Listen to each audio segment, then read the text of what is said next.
এই কয়েকদিন না ভীষণ গরম পড়েছিল, আর অনেক দিন পর এখন দেখো বৃষ্টি হচ্ছে, ভীষণ ভালো লাগছে। ওয়েদারটাও ভীষণ ভালো, বেশ ঠান্ডা ঠান্ডা। তো তাই ভাবলাম আজ একটু ভিডিও বানিয়ে নিই। এই গরমে না কিছুই ভালো লাগছিল না। তো দেখো অনেক দিন পর আবারও আমি শাড়ি পরলাম।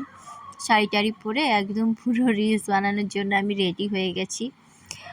আর এদিকে আমার পুচকু আবার আমাকে দেখছিল, আর মানে আমার দিকে বারবার ঘুরে ঘুরে শুধু দেখছে, আর ভাবছে হয়তো যে মা কেন এভাবে সেজেছে, হয়তো কোথাও যাবে। তো যাই হোক, এই যে দেখো এইভাবে ঠিক তাকিয়ে আছে। আর এদিকে মা সন্ধ্যা হয়ে গেছিলো বলে আটা মেখে নিচ্ছিল। আর হ্যাঁ, কার কার বাড়িতে আচার হয়েছে জানিও তো। মা তো এই যে দেখো আমাদের আচার বানানোর জন্য আমগুলো এইভাবে কেটে রেখেছে। তো আর আমি রিলস বানাচ্ছিলাম, তা করতে করতেই চলে এলো স্মৃতি।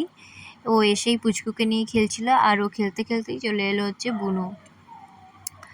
বুনু হচ্ছে এলেই ওকে একটু স্কুটিতে চাপতেই হয়। তো যাই হোক, এই সব করতে করতেই পুচকুর খাওয়ারও সময় হয়ে গেছিলো, তাই আমি খাবার বানিয়ে নিচ্ছিলাম।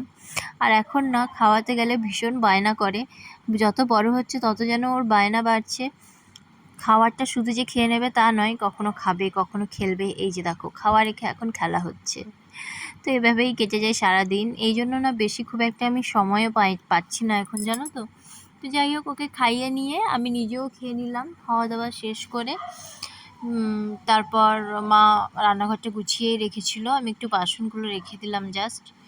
তো যাই হোক, এইসব সেরে নিয়ে এরপরে ফ্রেশ হওয়ার পালা। আর অনেকক্ষণ শাড়ি পরেছিলাম, আর ভালো লাগছিল না বলে দেখো আমি এখানে শাড়িটা চেঞ্জ করে নিয়েছি। তো যাই হোক, জানিও আমাকে কেমন লাগছিল শাড়ি পরে, আর পরবো কিনা সেটাও জানিও। তো যাই হোক, চলো আজকের ভিডিও এই অবধিই থাক। দেখা হবে অন্য কোনো নতুন ভিডিওতে। ভালো থেকো সবাই, আর হ্যাঁ, সবাইকে গুড নাইট, টাটা।